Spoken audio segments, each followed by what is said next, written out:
दो लाइन शब्द की उसी से चर्चा को आज मैं शुरू करूंगा। इसी दो लाइन में सारा जीवन इंसान का चल रहा है। पानी में मीन प्यासी कौन कह सकता है?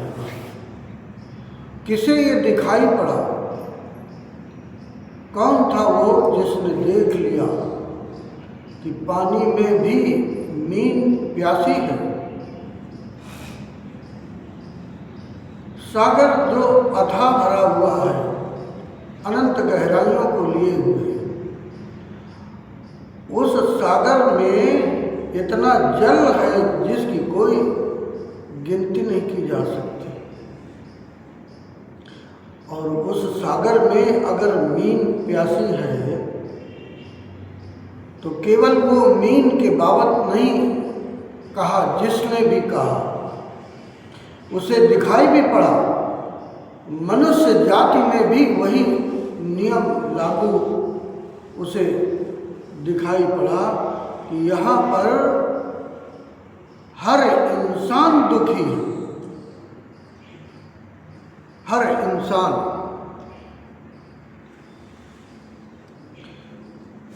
दो वर्ष से ऊपर करीब हो गया मुझे यहाँ इधर लगातार जब से आना शुरू किया है, और बोलते हुए यहाँ के शिव समाधि धाम के जो प्रबंधक थे डॉक्टर विजय खरे, उन्होंने पहली बार मुझको बोला था कि थोड़ा सा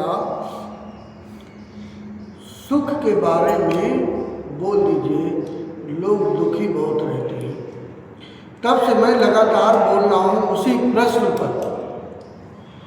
आज भी उसी प्रश्न पर प्रसंग लेकर के मैं आगे बढ़ूँगा। कृपया मैं विजय से भी कहता हूँ कि ध्यान से अगर हैं आश्रम में तो सुने उस प्रश्न का उत्तर। मैं लगातार देने की कोशिश कर रहा हूँ, अभी पूरा नहीं हुआ उनका उत्तर। कितना लंबा चलेगा कह नहीं सकता। ये पानी में मीन प्यासी कबीर साहब का शब्द है। दाता नेहरू ने अपनी भाषा में इसे शिव शब्द सागर में कहा, जिसको अभी उषा ने यहाँ पढ़ा। सारा अस्तित्व तुम्हारे जीवन को इसी तरह घेरे हुआ है। लेकिन दुर्भाग्य देखिए इंसान का, उस अस्तित्व के बारे में उसे कुछ भी पता नहीं। कबीर साहब ने तो केवल मीन का नाम एक ले लिया, बस यूं ही। तुम्हारा भी जीवन उसी तरह चल रहा है जैसे एक मछली का जीवन। अथाह समुद्र में रहते हुए भी उसे उस समुद्र का या उस समुद्र में स्थित पानी का एहसास नहीं होता। इसी तरह इंसान भी है। इंसान को भी उस अस्तित्व का कुछ भी पता नहीं चल पाता। सारे जीवन बस केवल और केवल खोज चलती है। वो खोज चलती है उसकी सुख की। कहाँ से मिले वो सुख? तो बस दौड़ता है इंसान लगातार पूरे जीवन काल, जब तक जीता है, जब तक वो मृत्यु के आगोश में ना समा जाए, तब तक ये दौड़ लगातार चलती है। और ये दौड़ कोई एक जन्म की नहीं है, लगातार अनंत जन्मों से जब से तुमने इसमें यात्रा शुरू की, उस हर एक जन्म में, चाहे जिस योनि में जन्म लिया हो, केवल और केवल सुख की कामना। चूक कहाँ होती है? चूक इसलिए होती है क्योंकि तुम ईश्वर से, तुम उस सद्गुरु से, तुम उस परमात्मा से, तुम अपने इष्ट से, जिसको भी तुमने माना, जिसकी भी तुम पूजा करते हो, जिसकी तुम आराधना करते हो, जिसको अपने मन मंदिर में बैठाया, उस इष्ट से बस केवल और केवल एक कामना तुम करते हो कि हे मेरे परमात्मा, मेरे जीवन में सुख उतर आए। बस यहाँ चूक होती है, यह भूल होती है डॉक्टर विजय खरे हर इंसान से।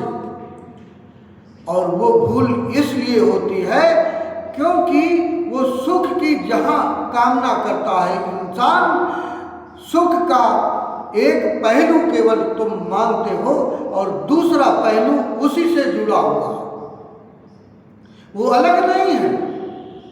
सुख के साथ दुख लगा ही हुआ। जैसे ही तुम्हारे जीवन में सुख आएगा कुछ क्षणों के लिए, वैसे ही पीछे उसकी छाया दुख की उसी के साथ खड़ी है।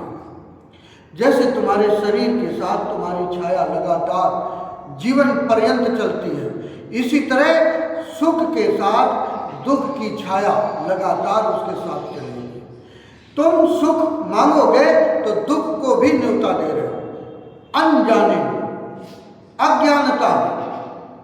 इसलिए मैं तुम्हें आगाह करता हूँ कि जब भी तुम जिस दर पे जाते हो, मंदिर में जाते हो, मस्जिद में जाते हो, गिरजाघर में जाते हो, किसी सतगुरु के पास जाते हो, किसी संत के पास जाते हो, कहीं तीर्थ में जाते हो, तो तुम सुख की कामना करते हो। मेरे जीवन में सुख आए, मेरा परिवार सुखी हो, मेरे बच्चे सुखी हो, और उसी के लिए तुम सारे जीवन दौड़ लगाते हो। दौड़ कहाँ है? दौड़ तुम सोचते हो कि पढ़ लिख जाए, नौकरी मिल जाए तो धन आना शुरू हो, व्यवसाय कर ले तो व्यवसाय चल जाएगा तो धन आना शुरू होगा, खेती बाड़ी में ठीक ठीक अगर फसल हो जाए तो पैसा आ जाएगा, 4 पैसे आएंगे तो सुख आएगा। ऐसे भूला हुआ इंसान, ऐसे अज्ञानता में डूबा हुआ इंसान सुख की तरफ दौड़, संसार की तरफ लगातार चलता है। संसार की तरफ दौड़ है उसकी और सुख की कामना से भरा हुआ, लेकिन मिलता नहीं। तुम अपने बच्चों को, तुम अपनी पत्नी को, अपने बाप को, अपने बेटे को रोज सुख की कामना करते हो कि इसके जीवन में सुख आ जाए, और उसके जीवन में हैरानी इस बात की होती है कि तुम्हारे इतने प्रयास के बाद भी उनको सुख नहीं पहुंचता, सारा जीवन व्यर्थ चला जाता। मैंने इसे करके देखा।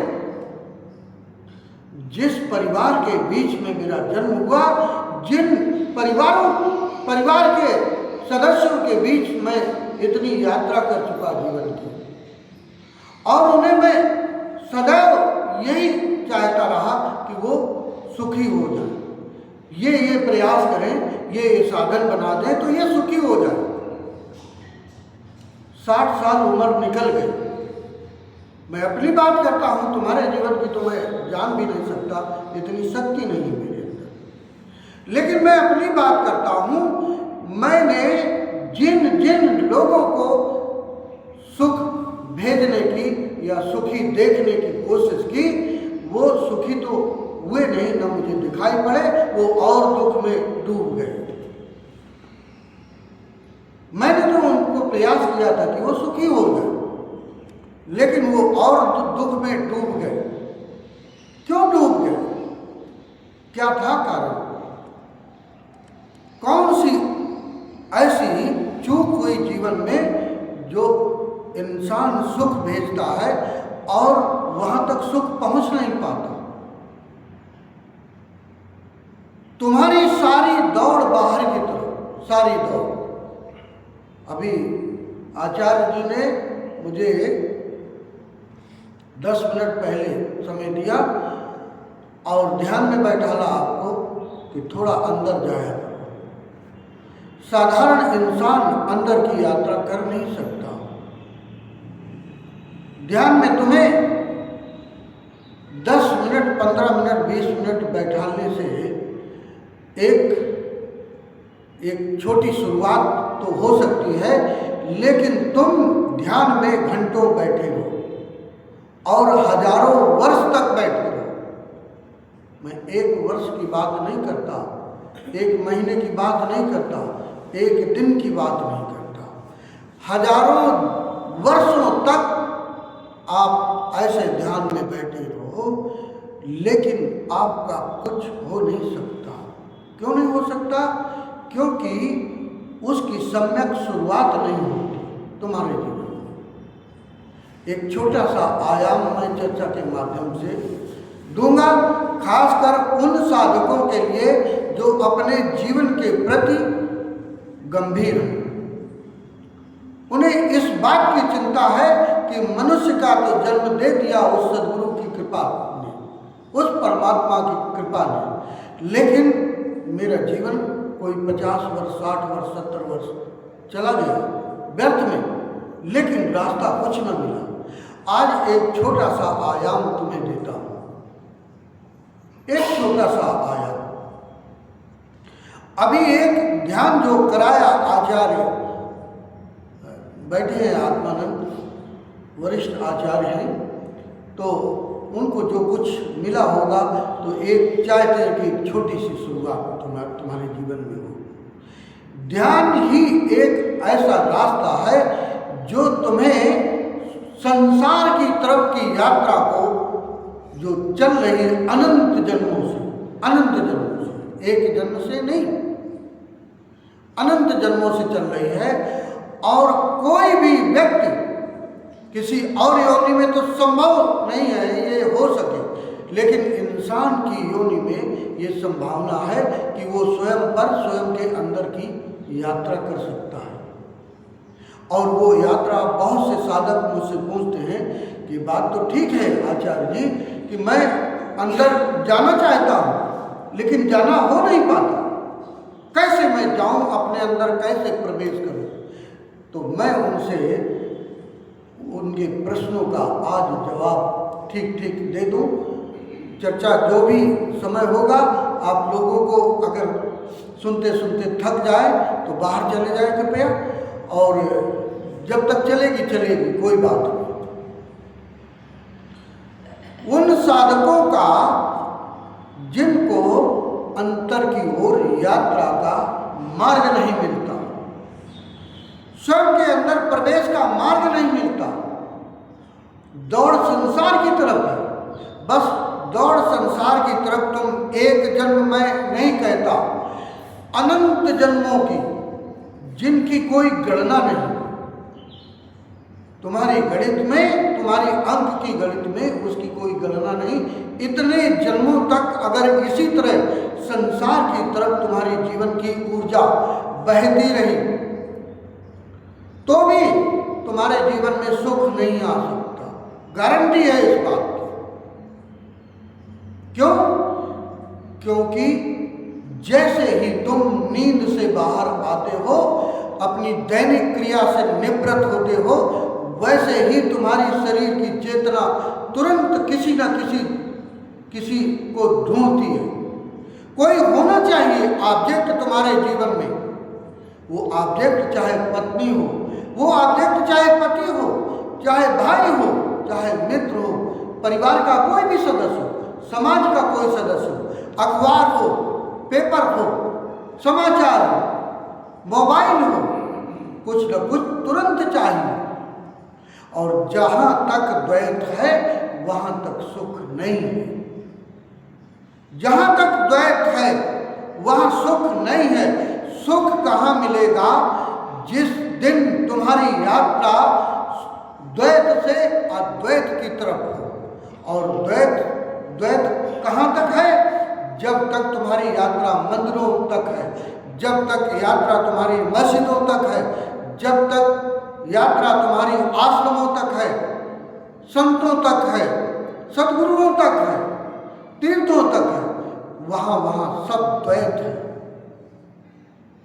यात्रा द्वैत से अद्वैत की तरफ जब प्रारंभ होगी तब तुम्हारे जीवन में सुख के वो द्वार खुलना शुरू होंगे, सुख के द्वार। और द्वैत से अद्वैत की यात्रा तुम्हारी स्वयं के अंदर शुरुआत होगी। और शुरुआत कैसे होगी? वो एक ध्यान का एक छोटा सा आयाम तुम्हें मैं देता हूँ। छोटा सा आयाम, जब तुम ध्यान में बैठा करो तो एक योनि मुद्रा, उसका नाम है ध्यान का। ध्यान की विधियाँ तो बहुत हैं, कोई 120-130 विधियाँ तो मेरी जानकारी में है। उसके अलावा भी और भी वेदों में, उपनिषदों में ऋषियों ने करी होंगी गणना, उसकी मैं नहीं कह सकता बात। लेकिन उनमें से एक छोटी सी एक ध्यान की विधि है योनि मुद्रा। इसका मतलब न तो स्त्री के शरीर से है न पुरुष के शरीर से है। ये वो मुद्रा है, ये तुम्हारे शरीर में एक नया आयाम है। और जैसे तुम्हारा दोनों हाथ ऐसे ताली जैसे हाथ जोड़ते हो, हाथ जोड़ने की मुद्रा में ये चारों उंगलियां ऐसे जुड़ी हो और रीढ़ की हड्डी सीधी हो, ठीक है।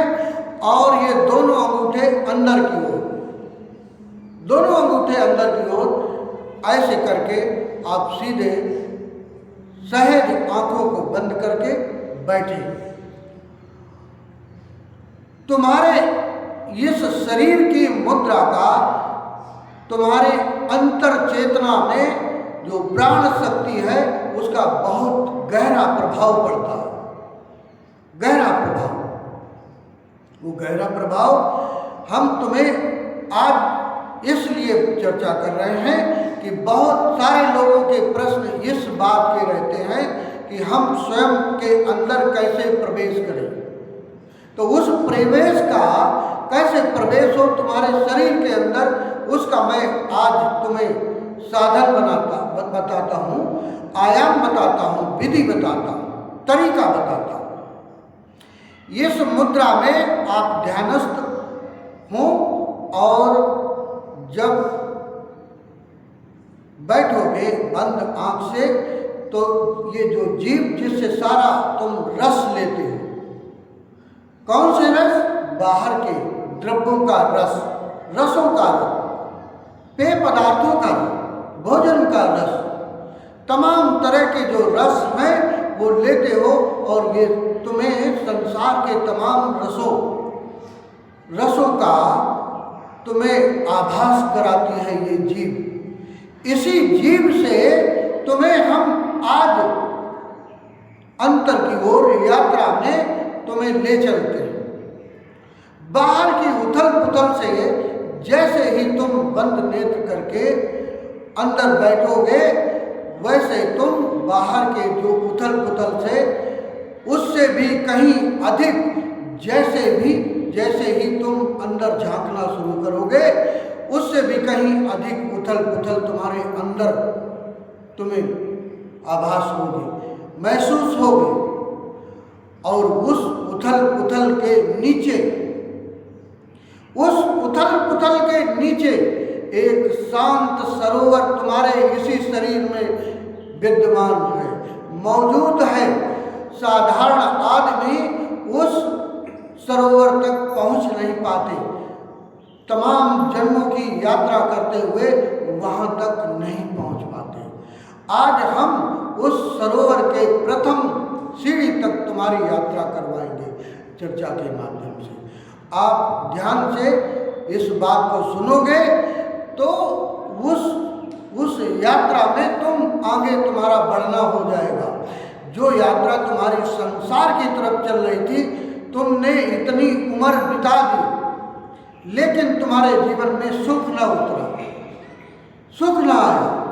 कुछ क्षणों के लिए अगर मिलता है, लेकिन उसके बाद फिर दुख घेर लेता है तुम्हारे जीवन को। इंसान सुख की खोज में दौड़ लगाता है संसार की तरफ। बस ये ऐसे ही समझ लो कि जैसे तुम्हें प्यास लगी हो, पानी की जगह तुम किसी पात्र में आग को भर करके पियो। अंदर प्यास भरी हुई है, चित्त में शरीर पानी की मांग कर रहा, और तुम क्या कर रहे हो, उससे पानी देने की बजाय तुम किसी पात्र में आग को भर करके और उसको पीने लगो। बस ये जीवन में चल रहा है। दौड़ संसार की तरफ, तो तुम कहाँ ढूंढते हो सुख? सुख ढूंढते हो धन में। ऐसी धारणा तुमने बना रखी कि धन आएगा तो सुख आएगा। अरे अगर धन आता या धन में सुख आता तो अंबानी, अडानी, टाटा, बिरला, डालमिया जैसे प्रमुख घराने जिनके पास अकूत दौलत, लेकिन दौड़ फिर भी उनकी काहे की? पद की, प्रशंसा की, नंबर 1 में पहुंचने की। ये दौड़े दुख है। हर एक के जीवन में अलग अलग तरह के आयाम हैं जीवन के, और अलग अलग तरह के दुख हैं। दौड़ चल रही है कि पत्नी हो, स्त्री हो, स्त्री पर दौड़ चल रही, पुरुष पर दौड़ चल रही, धन पे दौड़ चल रही, यश पर, प्रशंसा पर, कोठी पे, बंगलों में। ये दौड़े हैं तुम्हारे जीवन की, और ये दौड़े अनंत काल तक चलती रहेगी। यात्रा जब तक तुम्हारी स्वयं पर नहीं होगी, स्वयं के अंदर की यात्रा नहीं होगी, तब तक तुम्हारे जीवन से न सुख जा सकता है न दुख जा सकता है। दोनों एक ही सिक्के के दो पहलू हैं। कभी जीवन में सुख होगा, कभी जीवन में दुख होगा। जिस दिन तुम्हारे जीवन में से सुख और दुख दोनों विदा हो जाए, दोनों विदा हो जाए, न तुम्हारे जीवन में ऐसी वासना रहे कि सुख आएगा, न ऐसी वासना रहे। दुख तो कोई भी नहीं चाहता कि मेरे जीवन में आए, लेकिन अगर सुख की भी वासना तुम्हारे जीवन से विदा हो जाए तो एक तीसरी स्थिति उत्पन्न होगी, और उसका आगमन होगा जिसका नाम है आनंद। और आनंद तुम दूसरे में न पा पाओगे। संसार का कोई भी साधन आनंद को नहीं दे सकता। आनंद केवल और केवल तुम्हारी वैयक्तिक यात्रा है जीवन की, और वो यात्रा जब द्वैत से अद्वैत की ओर चलेगी, तब वो आनंद का प्रस्फुटन होगा। और वो प्रस्फुटन कोई बाहर से नहीं, वहाँ कोई तुम्हें साधन दूसरे की जरूरत न पड़ेगी। तुम स्वयं निर्माता हो उस आनंद के। तुम उस स्रोत को स्वयं खोल सकते हो। इस उथल पुथल भरे अब तुम्हारे अंतरतम के नीचे ठीक एक शांत सरोवर है, शांत सरोवर। और उस शांत सरोवर तक पहुंचने के लिए योनि मुद्रा में हाथ के दोनों अंगूठे नीचे की ओर, अंदर की ओर, और उंगली दोनों आपस में मिली हुई। और ये जो यात्रा तुम्हारी संसार की चल रही है, और संसार से जब स्वयं की तरफ मुड़ोगे तो आंख कितनी बंद करनी है? न पूरी खुली हुई न पूरी बंद। नाक का, इस नासिका का अग्रभाग दिखाई पड़े देखने पर, बस इतना, नासिका का अग्रभाग दिखाई पड़े। ना तुम संसार में स्थित हो, न तुम अंदर स्थित हो। अंदर की यात्रा धीरे धीरे तुम्हारी प्रारंभ होगी। शुरुआत मैं बताता हूँ उस शांत सरोवर के प्रथम चरण की, पहली सीढ़ी की बात मैं करता हूँ। और वो प्रथम सीढ़ी तुम्हारे इसी अंदर उस शांत सरोवर, वहाँ तक यात्रा तुम कैसे करोगे, उसके बाद के आयाम पर जब चर्चा करेंगे। तुम्हारे जीवन में आनंद कैसे होगा, कैसे तुम्हारे जीवन में सारे संसार के प्रति मोह का जो धागा है वो टूटेगा। धीरे धीरे उससे तुम बाहर कैसे आओगे। धीरे धीरे तुम्हारी यात्रा एकांत की ओर, सब तरफ तुम किसी न किसी को बातचीत के लिए ढूंढते हो। मैं तुमको वो आयाम देना चाहता हूँ कि जैसे तुम अकेले आए हो, उस भरे पूरे परिवार में रहते हुए भी तुम स्वयं को अपने अंदर कैसे ले जा सकते हो। और जिस दिन तुम सक्षम हो जाओगे, उस दिन उस भरे पूरे परिवार में भी तुम सबके खड़े बाजार, बीच बाजार में भी तुम अपने को निपट अकेला महसूस करोगे। और उस दिन के बाद तुम्हारी यात्रा स्वयं पर ही चलेगी। जैसे ही मौका मिलेगा, तुम्हें अपने व्यवसाय से, अपनी नौकरी से, अपने घर से, अपने परिवार से, बच्चों से, पति से, पत्नी से, सबसे जैसे ही मौका मिलेगा, तुम स्वयं पर यात्रा प्रारंभ हो जाएगी। क्यों?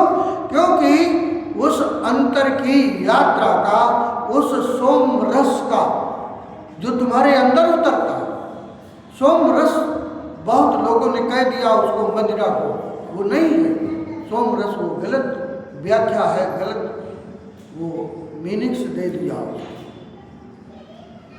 सोम रस तुम्हारे अंदर उतरता है। जैसे ही तुम संसार के और अपने मध्य के बीच में स्थित होते हो, वैसे ही तुम्हारे अंदर एक गहन शांति उतरना प्रारंभ होगी। गहन शांति उतरना प्रारंभ होगी। और जो अंदर की जो उथल पुथल थी, उसके साथ जो तुम्हारी एक जुटता थी, जिसकी वजह से तुम ध्यान में बैठ नहीं पाते, गहरे तुम्हारा उतरना नहीं हो पाता, वो जाना नहीं हो पाता, वो जैसे ही शांति तुम्हारे जीवन में उतरेगी, वो वैसे ही वो और तुम्हें अंदर की वो जीवन की ऊर्जा, प्राण की वो संचार शक्ति जो शरीर को चला रही है, तुम्हारे मन को चला रही है, और वो मन तुम्हें तुम्हारे संसार में बाहर की ओर ले जाता है। वो ऊर्जा का तुम्हें अंदर आभास नहीं होता। और आभास क्यों नहीं होता? क्योंकि वो तुम्हारी सारी दौड़ बाहर की तरफ, बाहर की आवाज़ों से भरा हुआ शोर। अभी ध्यान में तुम्हें 10 मिनट बैठाला गया, यहाँ एक गहन सन्नाटे का संगीत चल रहा है, लगातार सतत चल रहा है, वो सतत चलता है, लेकिन क्या तुम्हें सुनाई पड़ता है? नहीं सुनाई पड़ेगा। 10 मिनट अगर कोई भी व्यक्ति, कोई साधक, कोई सत्संगी जो यहाँ बैठा होगा, तो उसको स्पष्ट उसका संगीत सुनाई पड़ा होगा, जो सतत यहाँ चलता है। गहन सन्नाटे की आवाज़ का संगीत जैसे ही तुम ध्यान में डूबोगे, वैसे ही सुनाई पड़ेगा। ठीक इसी तरह जब तुम योनि मुद्रा में ध्यान में बैठोगे, तो वो तुम्हारे अंदर का उथल पुथल धीरे धीरे शांत होने लगेगा। और क्या होता है कि मुंह बंद, होंठ बंद और जीभ जो है केचरी मुद्रा में स्थित हो जाती है। केचरी मुद्रा समझते हो? केचरी मुद्रा का मतलब होता है जीभ तुम्हारे तालू से चिपक जाती है। तालू से चिपक जाने का मतलब ये नहीं कि वो रस लेगी। अब वो इस मुद्रा में पहुंच गई, केचरी मुद्रा, नीचे हाथ योनि मुद्रा, और ऊपर तुम्हारी ये जो जीभ है वो तालू से जैसे चिपकती है, वैसे ही एक ऐसा रहस्य से भरा हुआ ये आयाम है केचरी मुद्रा, कि जैसे ही तुम केचरी मुद्रा में बैठते हो, तो क्या होता है, तुम्हारे जो प्राणों में उथल पुथल मन को भेजा जा रहा था, वो उथल पुथल की सक्रियता धीरे धीरे शांत होने लगती है। जिनका मन शांत नहीं होता, उनके लिए मैं ये आयाम देता हूँ कि तुम ये 2 आयाम बाहर के परिधि पर तुम योनि मुद्रा और मुख के अंदर केचरी मुद्रा में जब तुम बैठोगे, ध्यान में प्रवेश करोगे, तो वैसे ही तुम्हारे मन में गहन शांति उतरने लगेगी। गहन शांति उतरते ही तुम्हें उस प्राण की शक्ति का आभास होने लगेगा। पहली बार तुम्हें एक अलौकिक शक्ति का आभास होगा और वो आभास तुम्हें एक नए जन्म के द्वार खोलने का, एक सीढ़ी तुम्हें मिलेगी, एक रास्ता तुम्हें मिलेगा जो इसी शरीर में रहते हुए तुम एक नए जन्म की यात्रा की ओर प्रारंभ करोगे अपनी यात्रा को। उस यात्रा के प्रारंभ होते ही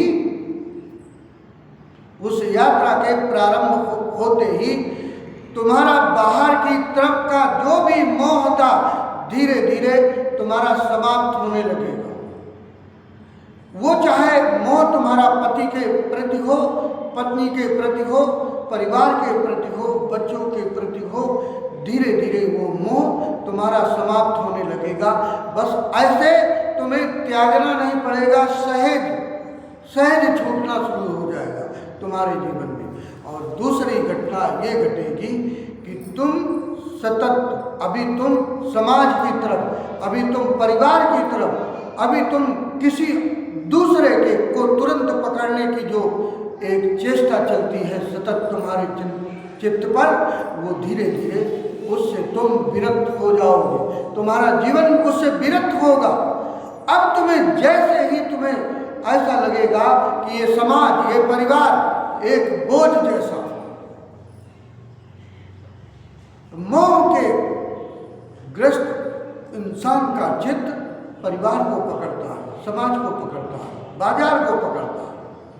और इससे इतर जब किसी भी व्यक्ति की यात्रा स्वयं पर अंदर चलने लगती है तो उससे मोह धीरे धीरे समाप्त होने लगता है। और मोह जैसे समाप्त होगा तुम्हारी यात्रा में गति और बढ़ेगी। यात्रा गति जैसे बढ़ेगी तो क्या होगा, तुम्हारे जीवन में दो नाड़ियां है जिनके बीच में तुम्हारे जीवन की यात्रा चलती है। जिन नाड़ियों को शक्ति, वो प्राण की शक्ति जो तुम्हारे इसी शरीर में समाई हुई है, सब तरफ से तुमको घेर रखा, लेकिन तुम्हें नहीं दिखाई पड़ता। वो शब्द बिल्कुल ठीक बैठता है इस बात पर कि पानी में मीन प्यासी मैं सुन आवे हंसी। कोई ऐसा चेतना को पा चुका व्यक्ति ये शब्द कह सकता है, जो शब्द कबीर साहब ने कभी कहे। तुम भी वो दिखाई पड़ेगा, चेतना का, उस प्राण का अथाह समुद्र, अथाह सागर तुम्हारे इसी शरीर में हिलोरे ले रहा और तुम्हें कुछ पता नहीं। उस आनंद को खोजने के लिए इंसान बाहर दौड़ लगाता, बाहर साधन जुटाता। सारे साधन को जुटाने के लिए तमाम तरह के छल प्रपंच, तमाम चोरियां, बेईमानियां, झूठ कपट करता है और पाता अंत में क्या है? अंत में पाता है केवल और केवल मौत और कुछ भी नहीं पाता।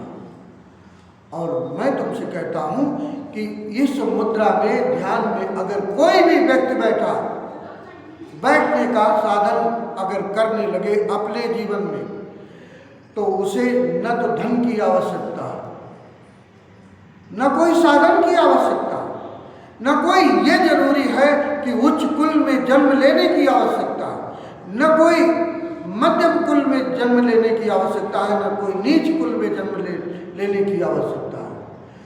और देखो, इस यात्रा में खासकर मैं उन साधकों से कह दूं कि अनंत जन्मों की जो तुम्हारी यात्रा हुई, उनमें जो तुमने तुम्हारे शरीर में, कौन से शरीर में?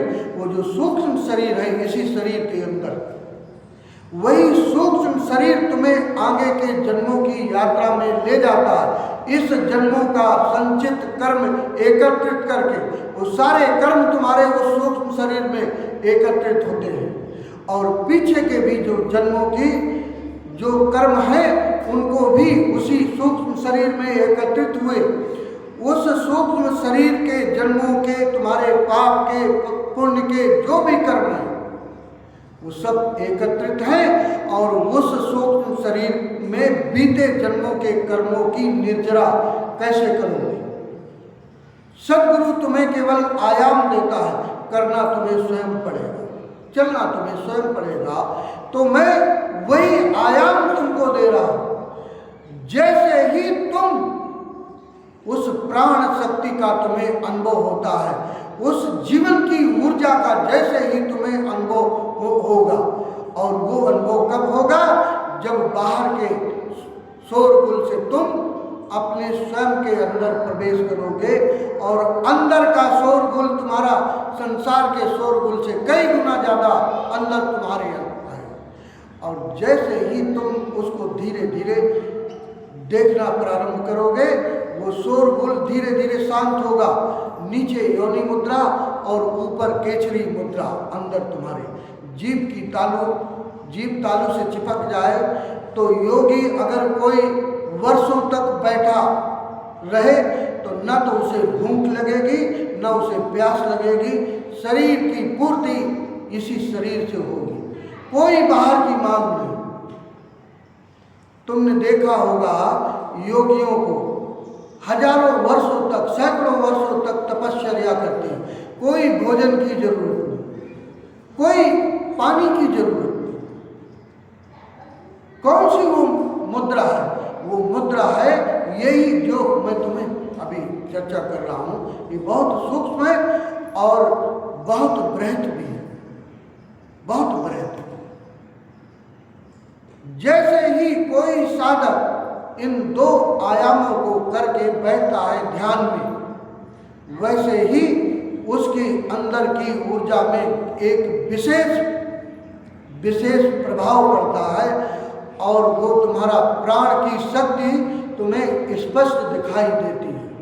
पहली बार तुम्हें उस प्राण की ऊर्जा का आभास होगा। उस दिन तुम्हें एक अद्भुत एक स्वाद मिलेगा प्राण का, एक जीवन का एक अद्भुत स्वाद मिलेगा। और क्या होगा तुम्हारे जीवन में?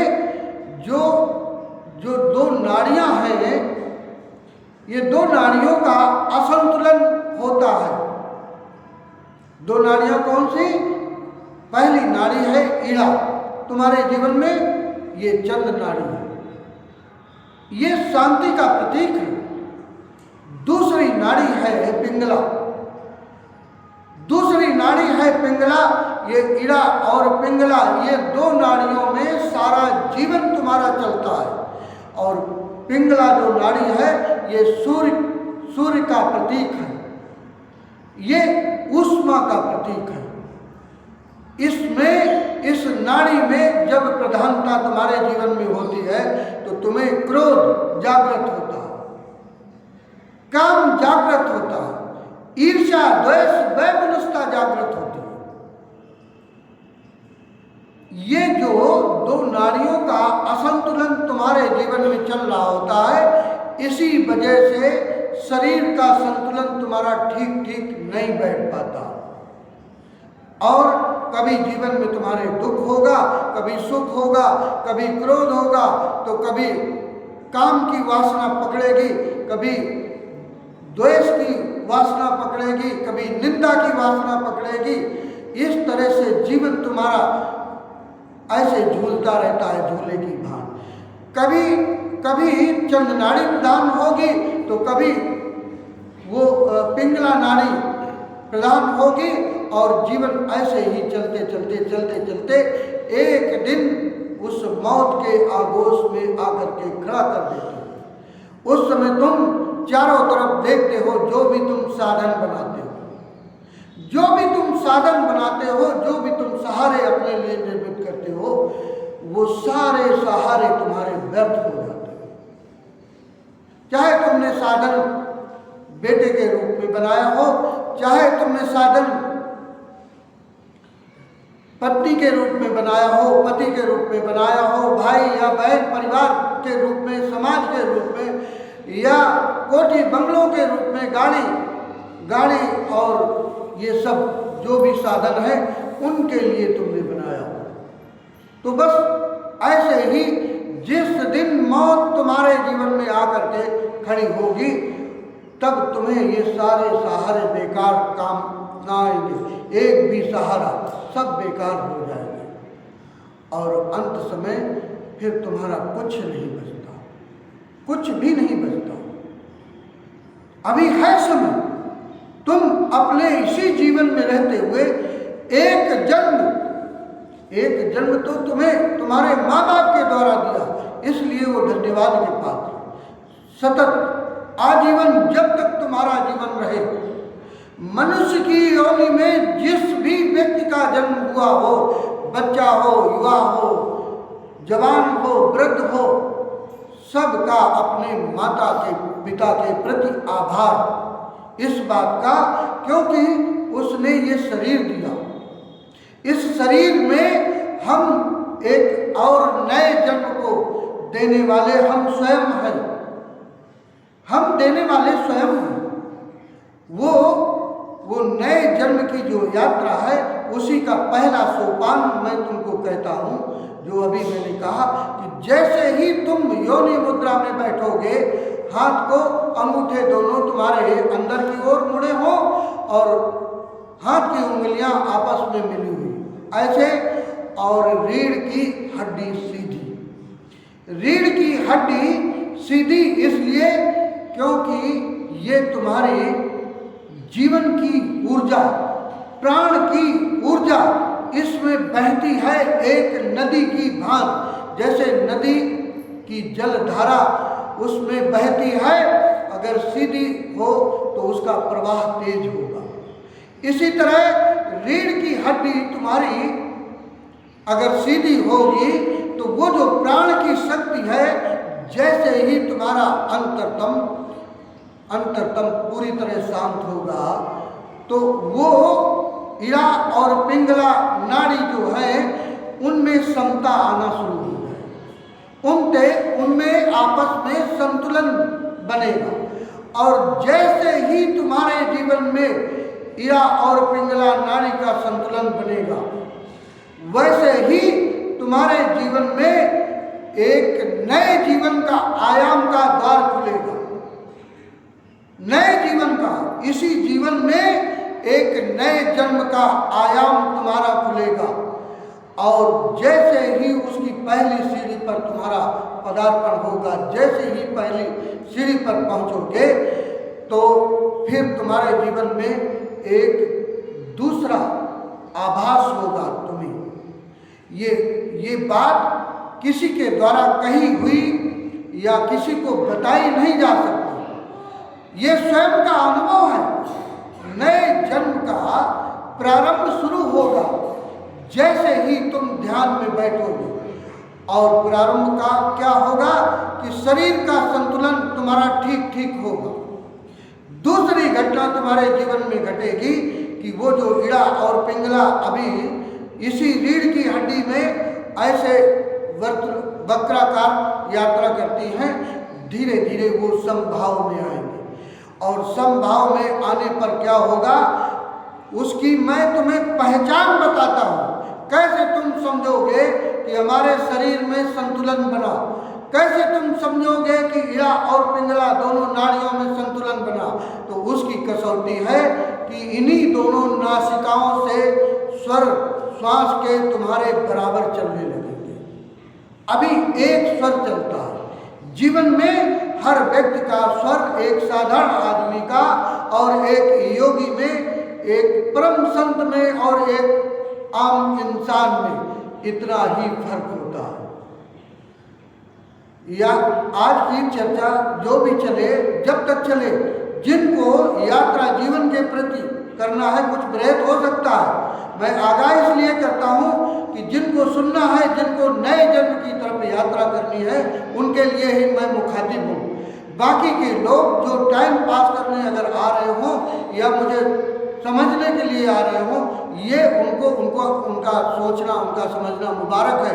मैं एक बांस की पोंगड़ी हूँ, मेरे पास अपना कुछ नहीं है, मेरे पास जो कुछ है मेरे सदगुरु का है। वो जो कुछ भी बोलता है, जो कुछ तुम तक देना चाहता है, शरीर उसका चोला अब इस तरह नहीं रह गया कि तुम तक पहुंच सके, लेकिन वो तुम आवाज की, तुम शब्दों की भाषा को समझते हो, तो उसने मुझे केवल और केवल साधन बनाया। उसके अलावा मेरे पास मेरा अपना कुछ नहीं। सदगुरु जब तक तुम्हें बांटना चाहता है, देना चाहता है, तब तक मैं ऐसे ही देता रहूँगा। मेरा ये शरीर थकेगा नहीं, क्यों? वहाँ से आ रहा है, बस आप तक पहुँच रहा है, बस इतनी सी बात। तो मैं तुमको कह रहा था कि जैसे ही तुम्हारी इड़ा और पिंगला दोनों नाड़ियों का संतुलन बनेगा, तो तीसरी नाड़ी जो है, जो तुम्हें संसार से मोक्ष की यात्रा कराती है, इसी शरीर के अंदर है। और वो तब तक यात्रा नहीं करती, तब तक गति नहीं करती, जब तक तुम्हारे अंतर में ये संतुलन ना बने। और संतुलन कब तक नहीं बनता? जब तक तुम्हारे अंदर का उथल पुथल शांत ना हो जाए, मन में आते हुए विचार शांत ना हो जाए। और वो मन में विचार तुम्हारे शांत कैसे हो, इससे सहज तरीका और तुम्हारे बताने का, तुम्हारे समझाने का नहीं है। नीचे दोनों हाथ योनि मुद्रा में, और ऊपर जीभ तुम्हारी तालू से चिपकी हुई। जैसे ही जीभ तुम्हारी तालू से चिपक जाएगी, तो क्या होगा? तुम्हारा मन जो लगातार तुम्हारे बंद नेत्रों में, वो जो मन में विचार आ रहे थे, वो शांत पड़ने लगे। इसका ये प्रभाव, शांत पड़ने लगे।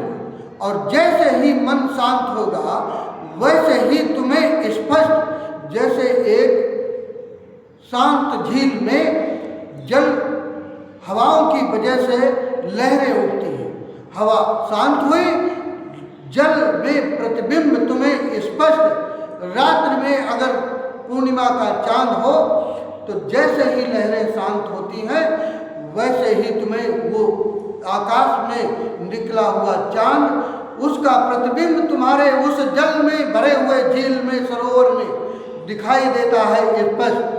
ऐसे ही तुम्हारे इस प्राण रूपी ऊर्जा के सागर में वो प्राण की शक्ति तुम्हें, उसका प्रतिबिंब स्पष्ट दिखाई देने लगेगा। और जैसे ही वो प्रतिबिंब तुम्हें स्पष्ट दिखाई देगा, तो तुम ध्यान में और गहरे उतरोगे। और गहरे जब जाओगे, तो ये प्राण की जो शक्ति है, ये जैसे ही संतुलन इसका बनेगा दोनों नाड़ियों का, तो ये जो तीसरी नाड़ी है, तीसरी नाड़ी तुम्हारी मूलाधार चक्र से उसका स्पंदन शुरू होगा। और याद रहे, ऊर्जा को तुम रोक नहीं सकते, ऊर्जा को तुम रोक नहीं सकते। तुम्हें उस ऊर्जा का रूपांतरण नहीं पता, इसलिए मैं उस रूपांतरण की चर्चा कर रहा हूँ। इंसान जब भी कभी युवावस्था को प्राप्त होता है, वैसे ही वो ऊर्जा मूलाधार चक्र से ऊर्जा वो स्पंदित होती है, और स्पंदन तुम्हारे मस्तिष्क में भेजती है संवेदनाओं को। और जैसे ही वो संवेदनाएं तुम्हारे मस्तिष्क को पकड़ती हैं, वैसे ही तुम्हारा मस्तिष्क तुम्हारे काम की वासना से भर जाता है। चाहे स्त्री हो चाहे पुरुष हो, उस काम की ऊर्जा से भरता है। वैसे ही विपरीत शरीर की मांग करता है शरीर। स्त्री का शरीर पुरुष की शरीर को मांग करेगा, पुरुष की शरीर स्त्री की शरीर को मांग करेगा। आज जो व्यभिचार, तमाम अनाचार, तमाम हत्या, बलात्कार, ये जितने भी कर्म हो रहे हैं, वो इसलिए हो रहे हैं कि उस शक्ति के रूपांतरण का इंसान को पता नहीं है, उस ऊर्जा का रूपांतरण का पता नहीं है। मैं उन साधकों से मुखातिब हूँ जो साधक अपने नए जन्म की इसी जन्म में रहते हुए नए जन्म की ओर यात्रा करना चाहते हैं, जो पाना चाहते हैं कि मैं कौन हूँ, जो जानना चाहते हैं कि मृत्यु से अमृत क्या है। तुम इसी जीवन में रहते हुए, इसी शरीर में रहते हुए तुम मृत्यु से अमृत तक की यात्रा कर सकते हो, उसकी मैं चर्चा तुमसे कर रहा हूँ। इड़ा और पिंगला जैसे दोनों नाड़ियाँ तुम्हारी संतुलित होंगी, शरीर तुम्हारा संतुलित होगा, तुम्हारे जीवन से क्रोध विदा होगा। अब क्रोध आएगा किसी नए रूप में आएगा। ईर्ष्या, द्वेष, वैमनस्यता की तरफ से तुम्हारा काम समाप्त हो जाएगा। उधर अब जो रस तुम्हें मिलता था वो रस न मिलेगा, केवल और केवल क्यों? क्योंकि बाहर के संसार में जो तुम्हारा रस था वो रस तुम्हारा फीका पड़ने लगेगा। जो रस तुम्हें पैसे में मिल रहा था, जो रस तुम्हें स्त्री में मिल रहा था, जो रस तुम्हें पुरुष में मिल रहा था, जो रस तुम्हें कोठी बंगलों में मिल रहा था, धन में मिल रहा था, पद में मिल रहा था, यश में मिल रहा था, कीर्ति में मिल रहा था, वो दौड़ सारी तुम्हारी समाप्त होगी। क्यों? क्योंकि रस तुम्हारा स्वयं के अंदर का मिलने लगा।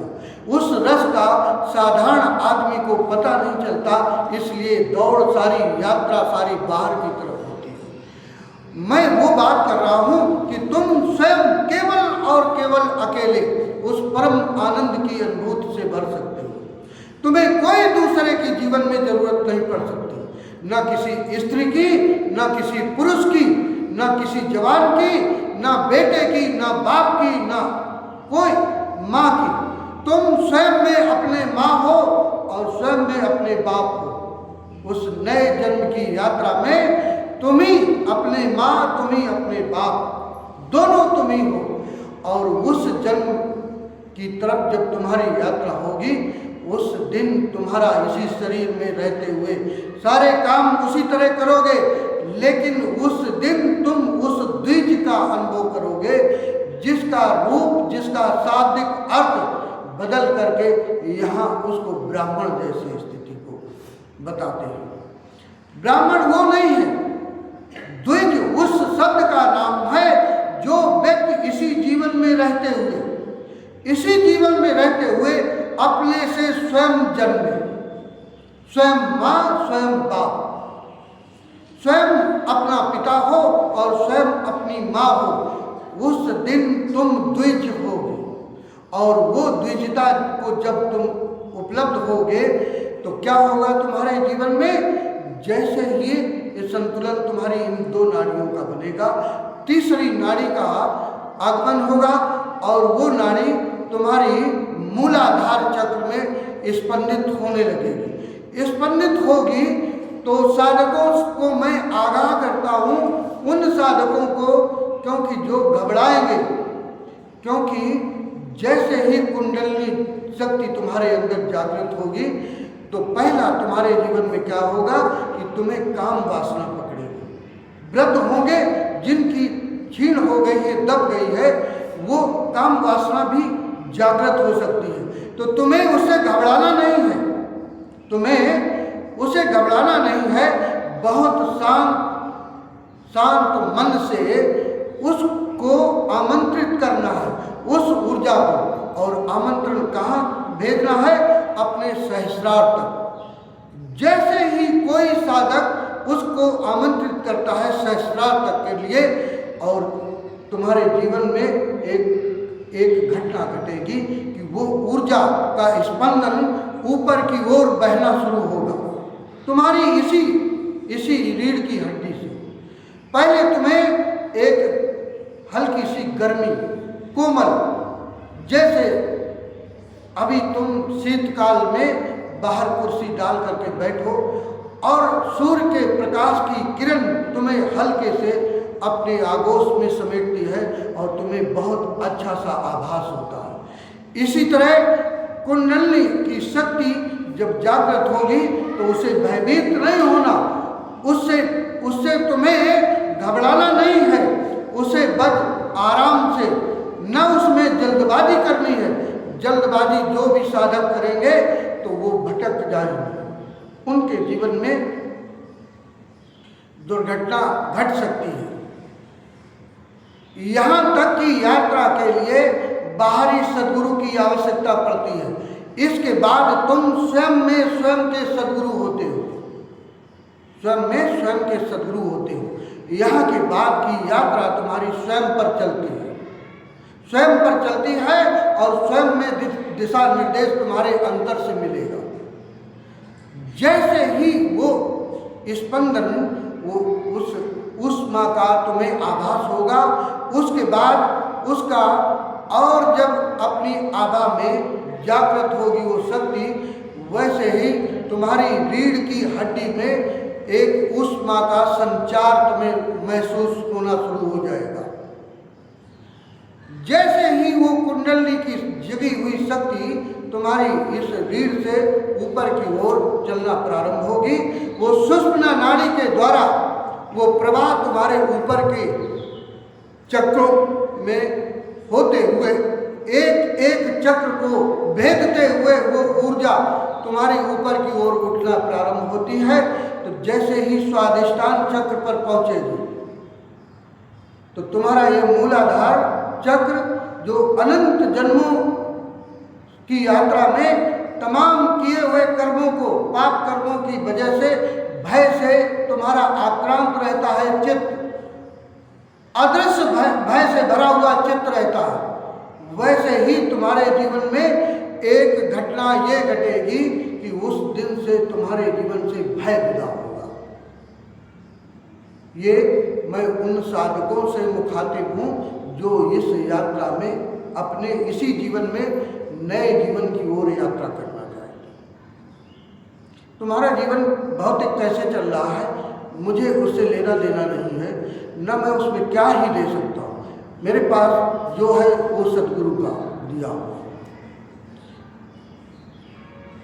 तो वो परेशान नहीं होंगे, उनके जीवन में परिवर्तन होगा। और क्या होगा परिवर्तन? वो एक तो भय से तुम बाहर आओगे, तुम्हारे जीवन में जो अस्थिरता रहती है, एक असुरक्षा का भाव रहता है, वो असुरक्षा का भाव वो तुम्हारे जीवन से विदा हो गया। क्यों? क्योंकि अब तुम्हारे वो जो कुंडली शक्ति थी जागृत हुई और वो सुषुम्ना नाड़ी के द्वारा तुम्हारी रीढ़ की हड्डी से होते हुए सहस्त्रार तक की यात्रा की ओर अग्रसर है। जैसे ही स्वादिष्टान चक्र पर पहुंचेगी तो तुम्हारे जीवन में ये क्रोध है, काम है, ईर्ष्या है, द्वेष है, ये सब विदा होगा।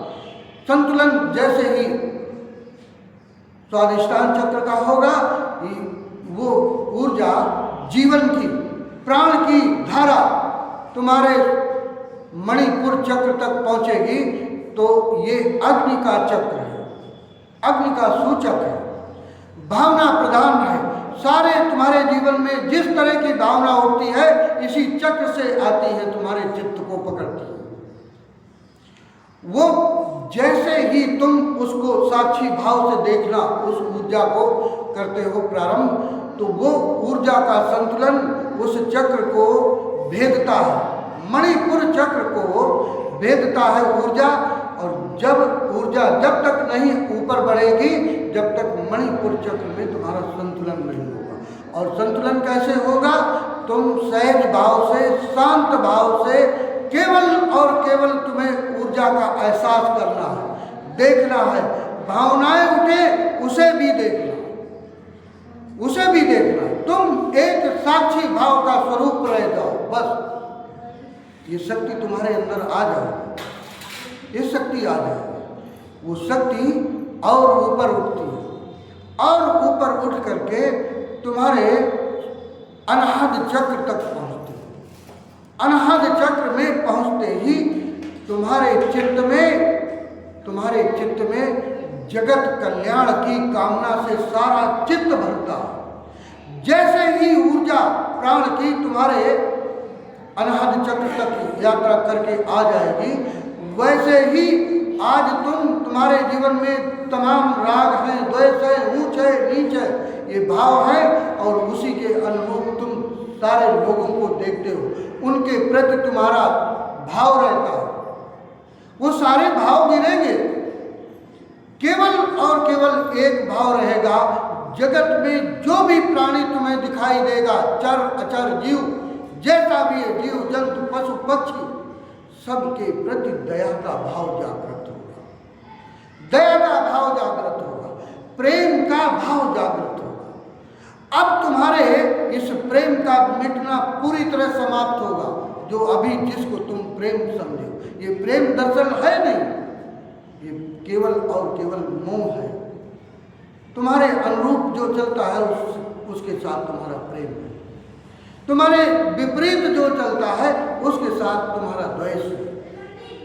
अनहद चक्र तक अगर जीवन की ऊर्जा कोई भी साधक ले जाने में सक्षम हो जाए तो उसके जीवन में कोई चाहे विपरीत हो और चाहे अनुकूल हो, दोनों स्थितियों में उसके हृदय से केवल और केवल कल्याण की भावना, केवल और केवल कल्याण की भावना।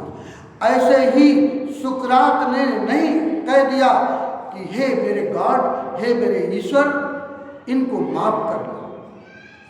ऐसे ही मंसूर ने नहीं कह दिया, उसके हाथ काटे जा रहे, उसके पांव काटे जा रहे, और वो कहता था कि मेरे अल्लाह, तू गवाही है मेरा इस बात का कि मेरे अंदर तेरे प्रति प्रेम की लेस मात्र भी कमी ना आए, और तू माफ करना इनको, जिसको ये मारना चाहते हैं उस तक ये पहुंच नहीं सकते, और जिसे ये मार रहे हैं, जिसे ये काट रहे हैं, वो मैं हूं नहीं। ऐसा नहीं कि वो मंसूर के जीवन में घट सकता, ऐसा नहीं कि वो सुकरात के जीवन में घट सकता, ऐसा नहीं कि जीसस और क्राइस्ट के जीवन में घट सकता, ऐसा नहीं कि महावीर के कानों में कीलियां लोगों ने ठोक दी और उनकी सतत कल्याण की कामना से भरा हुआ ऐसे तीर्थकरों का चित्त, केवल उन्हीं में ये बात नहीं हो सकती। तुम्हारे जीवन की ऊर्जा जब तुम्हारे मूलाधार चक्र से सहस्त्रार तक पहुंचेगी तो तुम्हारे जीवन में भी वही घटनाएं घटेंगी जो कभी जीसस के जीवन में घटी, जो कभी क्राइस्ट के, कभी महावीर के, कभी बुद्ध के, कभी मंसूर के, सुकरात के, इनके जीवन से में उनके शरीरों से जो जगत कल्याण के लिए भावनाएं उठी, कितनी भी कोई पीड़ा दे ले, तुमको भयभीत नहीं कोई कर सकता। संसार की कोई भी घनी से घनी मौत तुम्हें डिगा नहीं सकती, तुम्हें भयभीत नहीं कर सकती, तुम्हें हिला नहीं सकती, तुम्हें डिगा नहीं सकती। इंसान अंतर की यात्रा नहीं करना चाहता, उसका साहस नहीं है उसके अंदर, इसलिए ऐसा होता है। मैं तुम्हें मृत्यु के भय से अमृत तक की यात्रा का आयाम दे रहा हूं। आज ऊर्जा जैसे ही तुम्हारा ये अनहद चक्र का संतुलन बनेगा, और संतुलन कब बनेगा? जब तुम्हारे चित्त में किसी के भी प्रति घृणा, क्षमा, घृणा, द्वेष, राग, क्रोध, काम, ये सारी शक्तियों का संतुलन पूरी तरह से पहले से हो, और केवल जगत के प्रेम के लिए और जगत को दया की दृष्टि ही से रह जाए, उस दिन तुम्हारे अनहद चक्र का संतुलन होगा। किसी के लिए विनाश की स्थिति तुम्हारे चित्त में न शेष रह जाए, उस दिन तुम ऊपर की यात्रा की तुम अधिकारी हो गए। उस दिन ये तुम्हारी सुषुम्ना नाड़ी जब तुम ध्यान में बैठोगे ऊपर की ओर गति करेगी, ऊपर की ओर गति करेगी, और वो गति तुम्हारी विशुद्ध चक्र तक जैसे ही पहुंचेगी शक्ति, उस तुम्हारे वाणी का सामंजस्य अस्तित्व से पूरी तरह हो जाएगा। अब तुम्हारे द्वारा कहे हुए एक एक वचन को अस्तित्व पूरा करने में जुट जाएगा।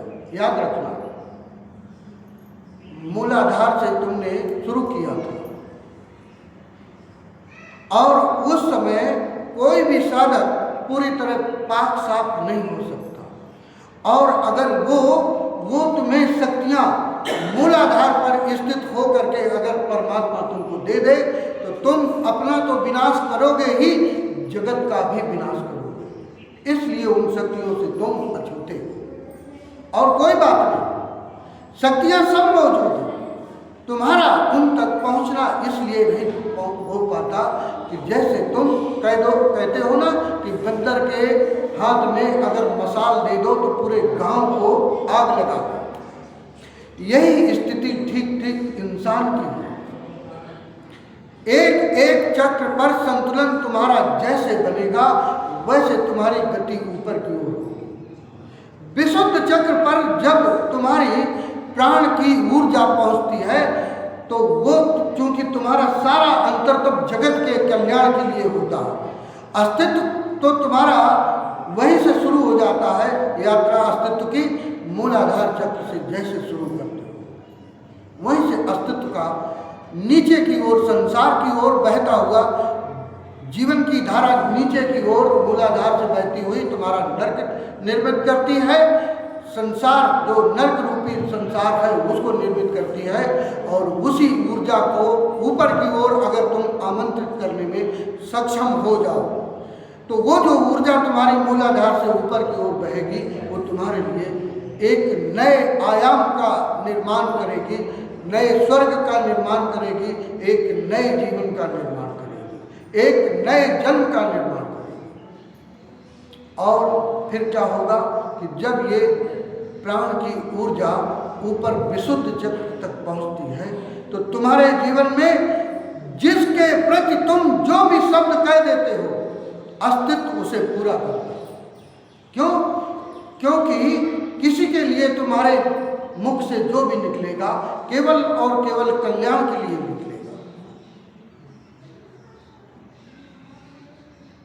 वो हर साधक, हर आचार्य, हर संत अगर कोई ऐसी अपनी तपश्चर्या से और किए हुए तपश्चर्या के कर्म को अगर अहंकार के रूप में ओढ़ता है तो वो गर्त में गिरता है।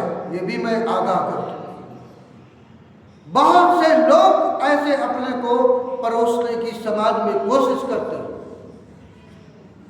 कि मैं 10 वर्षों से ध्यान में हूँ, 20 वर्षों से समाधि में हूँ और मेरा सब कुछ कहा हुआ ये हो सकता है, वो सब हो सकता है।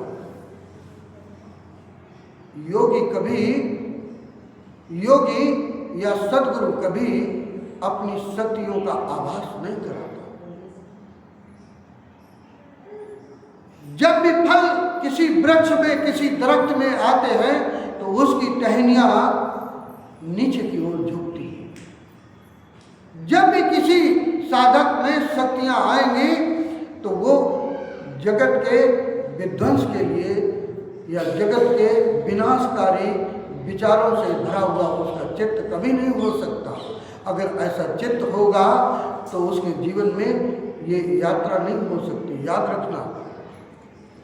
रखना, अगर कोई भी साधक ये सोचे कि इन शक्तियों को हासिल करके हम अपने दुश्मनों का विनाश करेंगे या हम उनको जीने नहीं देंगे तो उनकी यात्रा वहाँ तक हो नहीं सकती।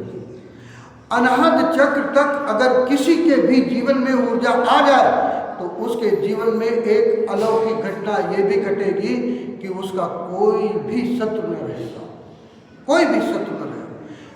घने से घना शत्रु, बड़े से बड़ा शत्रु का भाव तुम्हारे जीवन से विदा हो जाएगा। और एक घटना और घटेगी कि तुम्हारे जीवन में कोई मित्र भी नहीं रहेगा।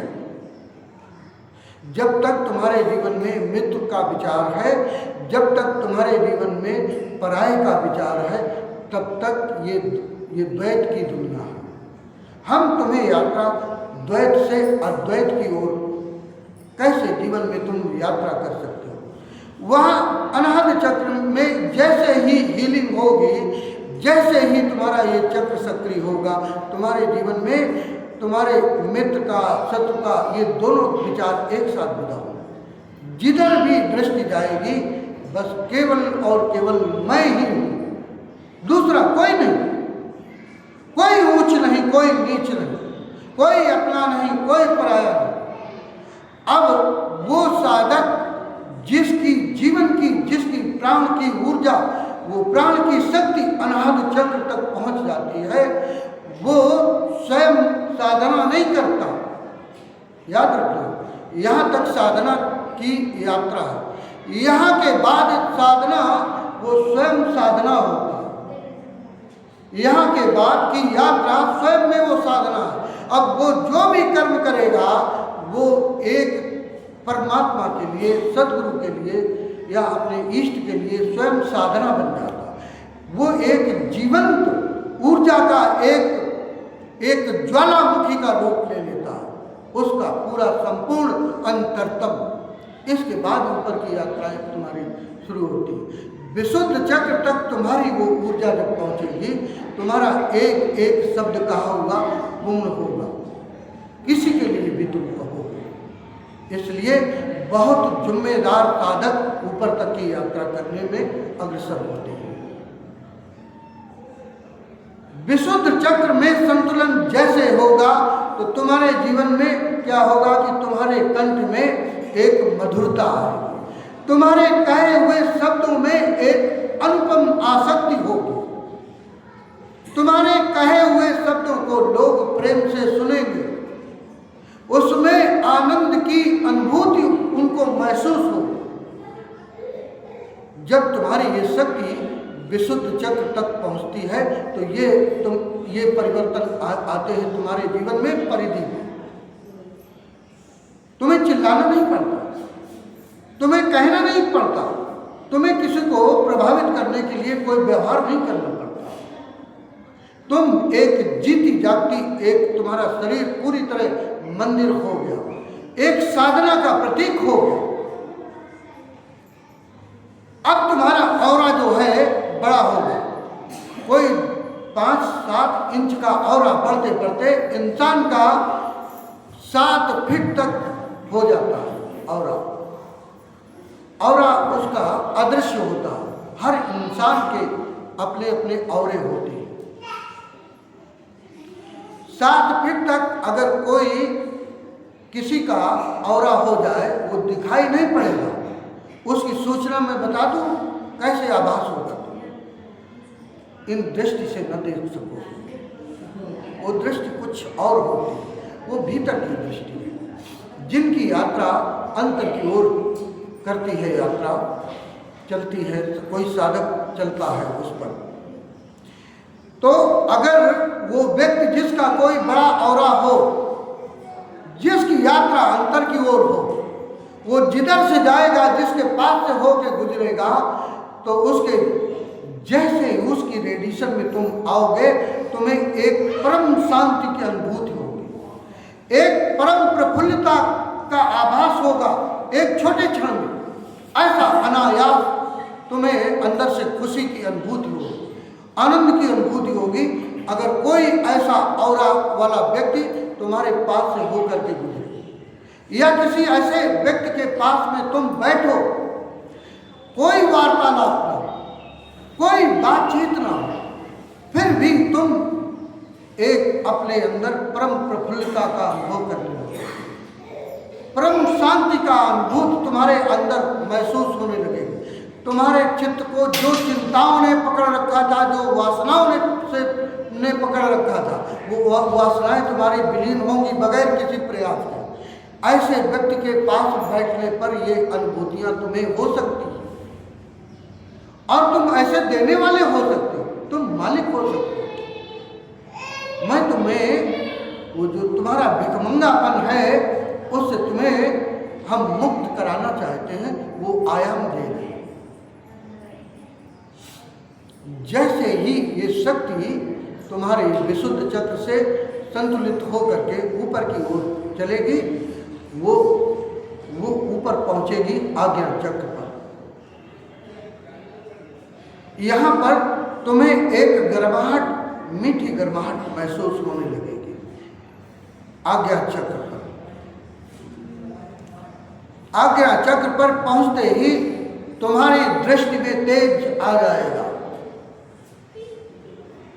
तुम जिस व्यक्ति को गौर से निहारोगे वो तुम्हारी दृष्टि को वो बर्दाश्त नहीं कर सकता, इतनी दृष्टि में तेज होता है।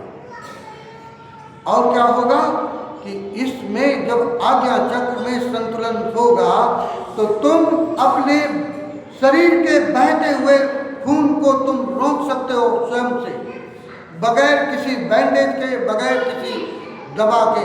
इतनी शक्ति तुम्हारे अंदर आएगी।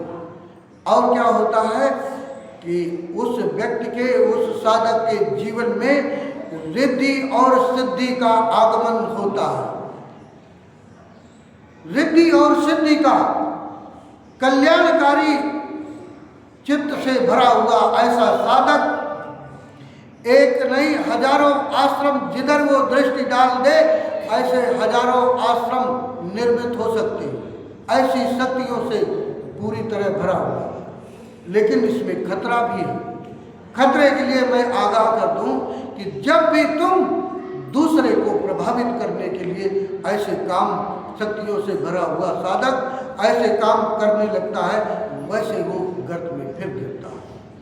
तुम जितनी ऊंचाई को यात्रा करोगे, जितनी ऊंचाई में जाओगे, उसके खतरे भी बहुत हैं। उसके लिए अगर सजग नहीं होगे तो तुम उतने ही नीचे गिरोगे और उतनी ही नीचा गिरने के बाद तुम्हारा अहित भी हो सकता है। इसलिए रिद्धि सिद्धि के प्रभाव को पढ़ना नहीं है, उससे ऊपर की गति करनी है। ऊपर की गति करनी है और ऊपर की गति करते करते तुम उस ऊर्जा को सहस्त्रार पर आमंत्रित किया था। किसको? सुषुम्ना नाड़ी की ऊर्जा को।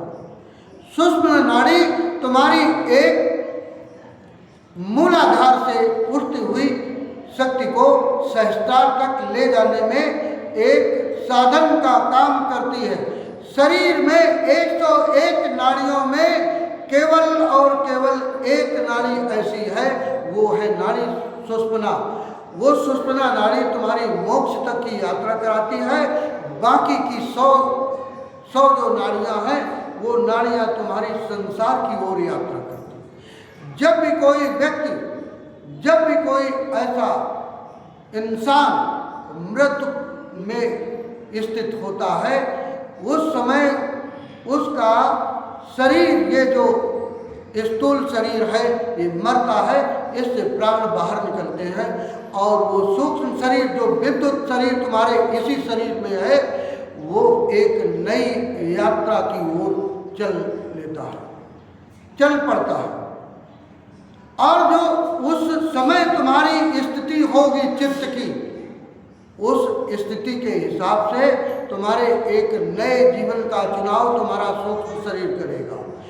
जिस चेतना का स्तर तुम्हारे उस सूक्ष्म शरीर को पकड़ेगा, उसी स्तर का वो सूक्ष्म शरीर एक नए माँ के गर्भ को चुनेगा। तो तुम स्वयं अपने मालिक हो, तुम किस योनि में जाना चाहते हो, किस योनि में जाना चाहते हो। वासनाओं से परे, वासनाओं से मुक्त व्यक्ति मोक्ष को उपलब्ध हो सकता है इसी जीवन में। वासनाओं से मुक्ति पाने का ये आयाम मैंने जो तुमको कहा है, इसमें अगर ध्यान में तुम उतरने का अभ्यास करते हो तो तुम सुख और दुख दोनों के पार जा सकते हो, वासनाओं से पार जा सकते हो, एक ऐसे चित्त का निर्माण करने में सक्षम हो सकते हो जिस चित्त का नाम है निर्दोष, कोई दोष नहीं। अब तुम तमाम अपने कपड़ों से प्रभावित करने की कोशिश करते हो, अपने को छुपाने की कोशिश करते हो। ऐसे निर्दोष चित्त से स्थित इंसान या उस इंसान की चेतना कोई भी वस्त न रहे तो भी उसे कोई फर्क नहीं पड़ता। क्यों? वो जिधर देखेगा एक बच्चे की भांति निर्दोष चित्त, जैसे बस 6 महीने का बच्चा, इस तरह तुम्हारा चित्त निर्दोष हो सकता है। तुम्हारी शिक्षाओं ने, तुम्हारी दीक्षाओं ने, तुम्हारे समाज ने, तुम्हारी चालाकियों ने, तुम्हारी तमाम जो इंतजाम तुमने कर रखी है, जिसकी वजह से तुम अपने जीवन को चला रहे हो, इन सारी शिक्षाओं ने, तुम्हारी वेदों की, उपनिषदों की, जो भी तुम शिक्षा जिसको तुम कहते हो, तुम्हारे ज्ञान ने तुम्हारे जीवन को क्लिष्ट बना दिया, संघर्षमय बना, तुम्हारे वास्तविक रूप से अलग कर दिया। तुम देखते हो ना, शादियां होती हैं, बेटियों को 15 दिन पहले से ब्यूटी पार्लर भेज देते हैं। अब शादी वाले दिन उसको ब्यूटी पार्लर वाले वो सब रंग पोत करके वास्तविक स्वरूप से बिल्कुल इतर उसको बना देते हैं। ऐसे ही तुम्हारे समाज के ज्ञान ने तुम्हें तुम्हारे वास्तविक रूप से अलग कर दिया। जो तुम्हारा निज स्वरूप था उससे तुमको अलग कर दिया। उस निज स्वरूप में यात्रा तुम्हारी तभी संभव है जब तुम स्वयं में इस जो मैंने तुमको ध्यान की प्रक्रिया बताई, तो ये ऊर्जा जीवन की, ये तुम्हारी प्राण की शक्ति सहस्रार तक की यात्रा कर सकती है। मूलाधार से 7 चक्रों को भेद सकती है। तुम उसके स्वयं निर्माता हो। तुम स्वयं साधक के रूप में अगर उस तरफ यात्रा करोगे तो जैसे ही वो शक्ति सहस्रार चक्र तक पहुंचेगी तो वो शक्ति क्या होगा कि वो तुम्हारी शक्ति ऊपर से नीचे से ऊपर की गति करने लगी। हजारों पंखुड़ियों वाला कमल लोगों ने कहा है, तीर्थकरों ने, मैं तो वहां तक पहुंच नहीं पाया, लेकिन उस दिन जैसे ही वो ऊर्जा तुम्हारे उस सहस्रार तक पहुंचेगी, उस दिन तुम्हारे जीवन में एक नए जीवन का विस्फोट होगा। छोटे छोटे से अणु सनातन संस्कृति ने जिसमें कहा कि कण कण में परमात्मा विद्यमान, उन कणों को विज्ञान ने तोड़ा, उनके टुकड़े किए और अणु बनाए। अणु को तोड़ा, अणु के 3 आयाम उसने ढूंढे, न्यूट्रॉन, प्रोटॉन, इलेक्ट्रॉन, और उसने उस परमाणु से उसने परमाणु बम बना दिया। सोचो, उस विज्ञान ने छोटे से अणु को तोड़ करके परमाणु बनाया और परमाणु की शक्ति को पकड़ करके उसने एकत्रित करके परमाणु बम बना दिया। एक परमाणु बम बना दे तो कई कई देश एक साथ नष्ट हो सकते। पूरी ये जो चेतना का समाज साम्राज्य है, चाहे पुरुष हो चाहे स्त्री हो, जो भी है, पशु पक्षी, सब एक साथ नष्ट हो सकते हैं। और जीवन का वो स्रोत, जीवन का वो जो बीज, जीवन की वो जो शक्ति तुम्हारी जब उस सहस्रार तक की यात्रा करेगी तो सोचो कि उसके विस्फोट के बाद तुम्हारे जीवन में क्या हो सकता है। कितने जीवन तुम्हें, कितने लोग तुम्हें दिखाई पड़ेंगे, तुम जानने वाले हो सकते हो। तुम्हारे जीवन में जिस तरफ तुम्हारी दृष्टि जाएगी, सिवाय बटने के अलावा और कुछ नहीं, जो भी है तुम्हारे पास केवल और केवल बटना। अभी भिखमंगा तुम्हारा जीवन, जो भी वो परमात्मा दे रहा है उससे तुम्हारा संतुष्टि नहीं, तुम और मांगना चाहते हो। जहां से जो भी तुम्हें साधन दिखाई पड़ते हैं बस खींच लेना चाहते हो, झपट लेना चाहते हो, छीन लेना चाहते हो। मांगने से मिले तो ठीक है, नहीं मांगने से मिला तो चोरी से ले लेते हो, उससे भी नहीं पूर्ति हुई तो बेईमानी करते हो। जीवन तुम्हारा दुख में नहीं होगा तो कहां जाएगा। दुखों को तुम स्वयं न्योता देते हो। उसने तो तुम्हें भेजा था, उस परमात्मा ने, उस सद्गुरु ने तो तुम्हें भेजा था अनंत शक्तियों को लेकर के, और तुम यहाँ आकर के पहले तो अपनी सीमाओं को निर्मित करते हो, पहले तो अपनी उन सीमाओं में अपने को बांधते हो और फिर जोर जोर से चिल्लाते हो कि हे मालिक मेरे पास तो कुछ भी नहीं है, मेरे मालिक मेरे पास तो कुछ भी नहीं है। रोते हो, पीटते हो, छाती पीटते हो, पीड़ाओं में डूबते हो, दुखों को सहते हो और परमात्मा को गाली देते हो, सदगुरु को गाली देते हो, जिसके जीवन में इतना सब कुछ होते हुए भी और कुछ भी आभास नहीं हो रहा। तो ये जैसे अभी इस उषा ने थोड़ी देर पहले गाया था, पानी में मीन प्यासी मोह आवे सुन सुन आसी। कबीर साहब को जब आत्मज्ञान हुआ तब उनको दिखाई पड़ा कि ये तो यही है, पानी में मीन प्यासी।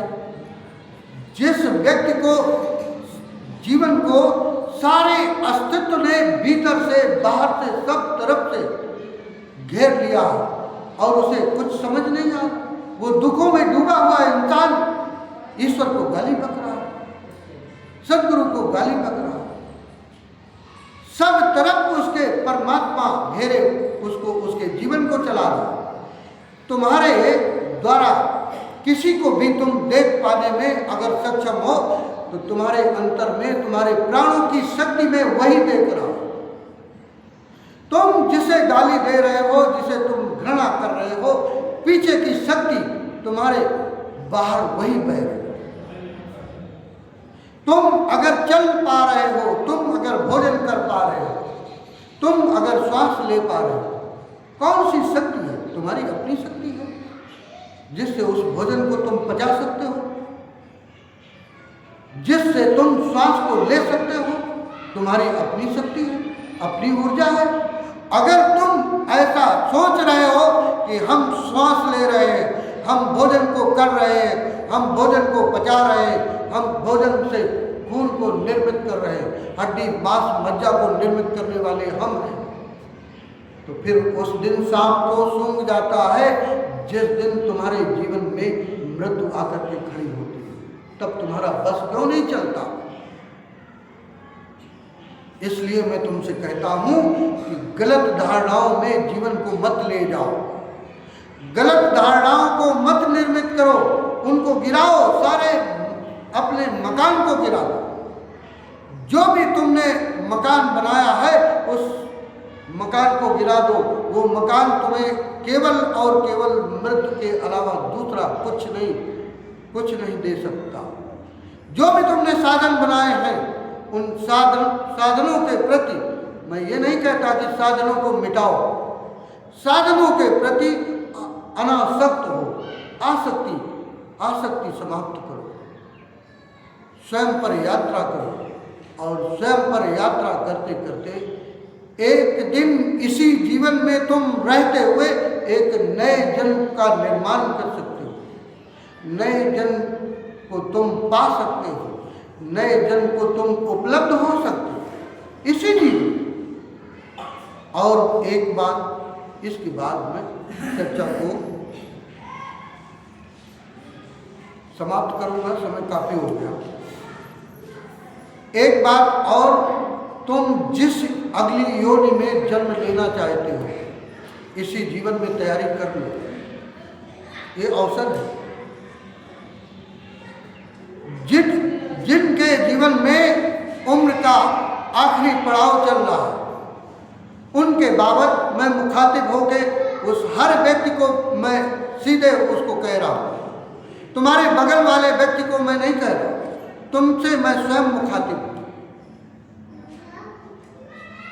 ये जो मनुष्य का जन्म मिला है इसमें तुम्हें वहाँ तक की यात्रा, जहाँ तक कि मैंने कहा वहाँ तक की यात्रा हो या न हो ये माने नहीं रखता, लेकिन वहाँ तक की यात्रा के लिए, उस सत्य के लिए, उस परमात्मा के लिए, उस सदगुरु के वहाँ तक पहुँचने के लिए प्यास ही न जगे, ये बहुत मूल्यवान है। जो उम्र के आखिरी पड़ाव पर है वो अपने अंतर में इतनी प्यास भर दे, इतनी प्यास भर दे कि जब इस शरीर से प्राण तुम्हारे छूटे तो अगले जीवन की यात्रा वहीं से शुरू हो जाए। जीवन सुखद होगा, यात्रा आगे की सुखद होगी।